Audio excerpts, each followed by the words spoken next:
लेकिन जब उसे पकड़ करके लाया गया द्रौपदी के सामने, तो द्रौपदी के चरित्र को देखो, कितना महान द्रौपदी का चरित्र है। वो देखती है कि रथ में जकड़ करके लाया जा रहा है अश्वत्थामा को, उठ करके दौड़ी और रो उठी, मुच्चिता मुच्चिता में सो ब्राह्मणो नितिराम गुरु। अरे इसे छोड़ दो, इसे छोड़ दो, ये ब्राह्मण है, नित्य वंदनीय है, ये हमारे गुरु का बेटा है, हमारे लिए गुरु की तरह ही पूज्य है। क्योंकि वैष्णव जन तो तेने कहिए, जो पीर पराई जाने रही।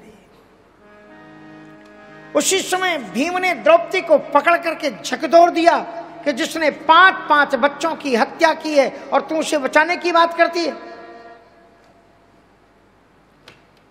तो द्रौपदी ने एक बड़ी अच्छी बात गोविंद से कही कि यदि आप ये मारना चाहते तो मार दे, लेकिन मेरी एक मुझे न्याय करो, तुम भगवान हो। माँ रोदी दस्य जननी गौतमी पति देवता, यथा हम मृतवत सारता रोदिम मिश्र की मुहु। जब बच्चा किसी का मरता है तो उसकी माँ से पूछो कि इसको क्या दुख होता है, क्या दर्द होता है।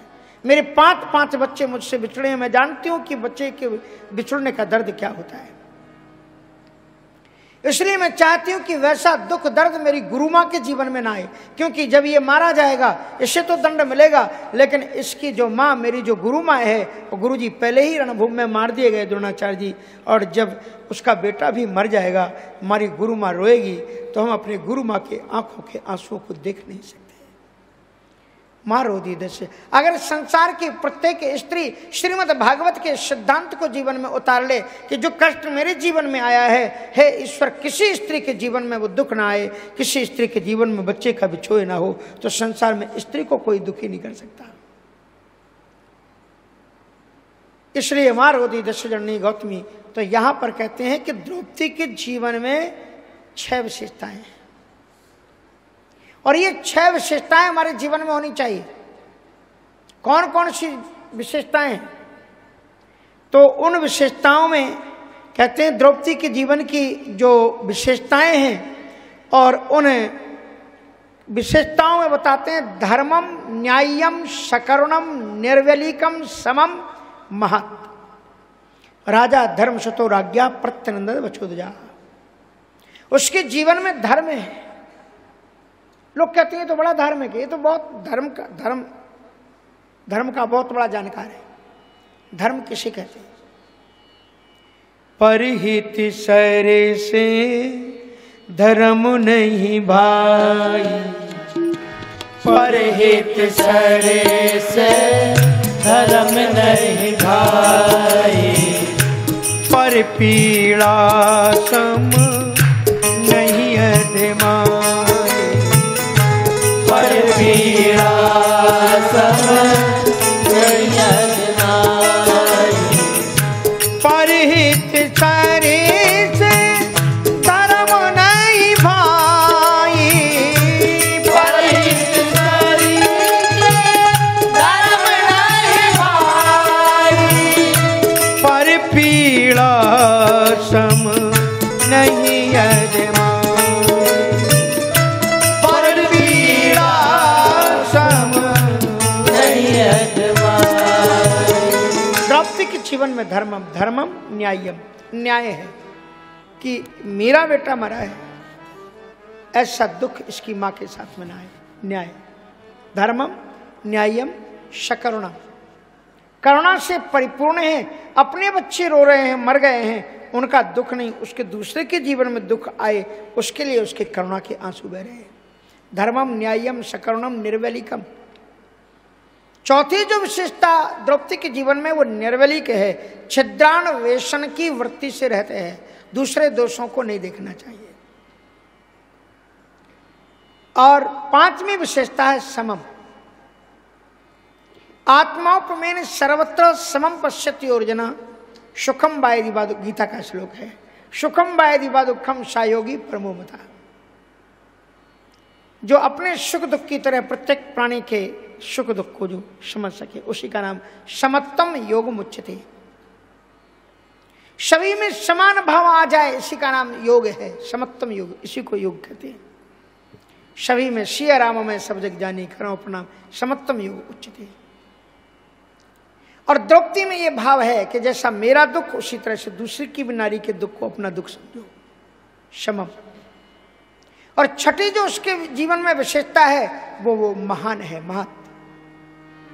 और महान वो होता है जो अपराधी उसके सामने खड़ा हो और फिर भी वो उसे क्षमा कर दे, उसी का नाम महान है। उसके 5 पुत्रों का हत्यारा सामने है। आज की किसी स्त्री के पुत्र का हत्यारा सामने खड़ा होता है, उठा के पत्थर मार दे, लेकिन वो बचा रही है। ऐसी महान द्रौपदी, इसलिए भगवान उसके पीछे दौड़ते हैं। हम लोग सोच लेते हैं भगवान का भक्त मानी तिलक लगाया है, माला झोली में हाथ है तो ये भगत है, परिक्रमा दे रहा है ये भगत। भगत आचरण से बनो। गोविंद कहते हैं मेरी पूजा का एक सच्चा भाव है कि स्वकर्मणा तम अभ्यर्च, फूल से ही अर्चना मत करो, चंदन ही केवल मेरे ऊपर मत चढ़ाओ, अपने कर्म ऐसे करो कि तुम्हारे कर्म ही मेरी पूजा के फूल बन जाए और मैं उन्हें स्वीकार कर लूं। इसलिए ये विशेषताएं द्रौपदी के जीवन में। और इसके बाद में ये वर्णन आता है कि जब उसने 5 पुत्रों को तो मार ही दिया, अश्वत्थामा के आधे बाल बना दिए गए। प्रतिष्ठित व्यक्ति का अपमान सबसे बड़ा, और आधे बाल एक तरफ के बना दिए। अब आजकल के बच्चे तो शौक से आधे बाल बनवाते हैं, हाँ ऐसे लटकाएंगे अपनी तरफ। हाँ, चोटी रखवाने के लिए कह दो तो शर्म आएगी, हाँ नाक मुंह सिकोड़ेंगे। लेकिन वो नाई के पास में जाकर के बिच्छू बनवा लेती ऊपर में। क्या क्या नाटक बन चले, पता नहीं कैसे तिरंगे ऐसे काटेंगे वैसे काटेंगे। इसलिए जीवन में अपने धर्म को, गोविंद इस धरती पर आते हैं, कहते हैं मैया मेरी कब बढ़ेगी चोटी। तो समम महत, ऐसी जो अश्वत्थामा के बाल बना दिए गए, मणि छीन ली गई, हटा दिया गया। क्रोध में आया उसने अश्वशिरा, जिसको ब्रह्मास्त्र भी कहते हैं, सोचा पांडवों के 5 पुत्र तो मर ही गए, कोई संतान बची नहीं। अभिमन्यु रणभूमि में मारा गया है, लेकिन अभिमन्यु का गर्भ उत्तरा की कोख में था, वो जन्म लेने वाला था। सोचा यदि उसको भी मैं वध करा दूं तो फिर ये पांडव निर्वंश शून्य हो जाएंगे, कोई वंश नहीं बचेगा। ब्रह्मास्त्र उसने छोड़ा उत्तरा के गर्भ में स्थित बच्चे की हत्या करने के लिए। लेकिन जो ही ब्रह्मास्त्र उत्तरा की तरफ आया तो जरा उत्तरा के चरित्र को देखो। ये परीक्षित की कौन है? दादी मां। परीक्षित की मां उत्तरा है, हाँ उसकी मां है। मां के पास में जब ब्रह्मास्त्र आया तो वो जब बाण आया, जब आप में आपत्ति आए तो आप किसके पास जाओगे? जो ज्यादा क्लोज होगा, जिस पर आपको ज्यादा भरोसा होगा। वो अपने भाई के पास नहीं गई, उत्तम के पास। राजा अपने पिता के पास नहीं गई, उसके ससुर बड़े बड़े नामी ग्रामी थे।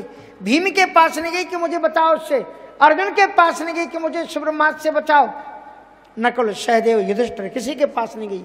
किसके पास गई? गोविंद के पास। पाहि पाहि महायोगिन देव देव जगतपते, नान्यम तद भयम पश्ये यत्र मृत्यु परस्परम। जहां आप हो ऐसा दुख नहीं होना चाहिए। गोविंद ने कहा कि तुम क्या इस बाण से डरती हो, मरने से डरती हो? कहा गोविंद मैं मरने से नहीं डरती, कभी भी मर जाऊं कोई बात नहीं, मरना तो सबको है, पर मैं ये चाहती हूं कि मेरे गर्भ के अंदर जो बच्चा है वो बच्चा ना मरे। बोले जिसका जन्म नहीं हुआ उसमें इतनी आसक्ति? बोले नहीं, वो मेरा बेटा है इसलिए आसक्ति नहीं है। जब मैं पति के साथ में सती होना चाहती थी, महर्षि नारद जी ने मुझे रोका था, कहा था कि उत्तरा तुम इतनी सौभाग्यशाली हो कि तुम्हारे गर्भ के अंदर में जो बच्चा है वो भगवान का अद्वितीय भक्ति है, और उसी के कारण भगवान एक भागवत के रूप में अवतार लेंगे। उसके लिए ही भागवत तुम्हारी उन्हीं का प्रादुर्भाव होगा, इसलिए आपको उस बच्चे के लिए जीवित रहना चाहिए। रोते हुए उत्तरा ने कहा कि गोविंद तब से मैं केवल इसी पल की प्रतीक्षा कर रही हूं कि आपके भक्त को मैं कब जन्म दूं। मैं जन्मूं मरूं तो मर जाऊं, पर मेरी कोख के अंदर आपके भक्त का विनाश ना हो, आपकी भक्ति बंद ना हो, इसके लिए मैं रो रही हूं। क्योंकि अगर ये पांडव आपके भक्त हैं और इन पांडवों की वंशवेल अगर खत्म हो गई तो फिर आपकी उपासना कौन करेगा? लोग कहेंगे जिन गोविंद की इतनी भक्ति पांडवों ने की उनका वंश तक नहीं बचा। भगवान की आंखों में आंसू आ गए कि कैसे भक्त होते हमारे। भगवान ने अभिमन्यु को बचाने के लिए, परीक्षित को बचाने के लिए तत्काल यद्यपस्त्रम ब्रह्मशस्तमोघम छप्रत्क्रियम वैष्णव तेज आसाद्य सम साम्यक भृगुद्वा। भगवान ने परीक्षित को जीवंत किया, मृत प्राय हो गए थे उनको जीवित किया।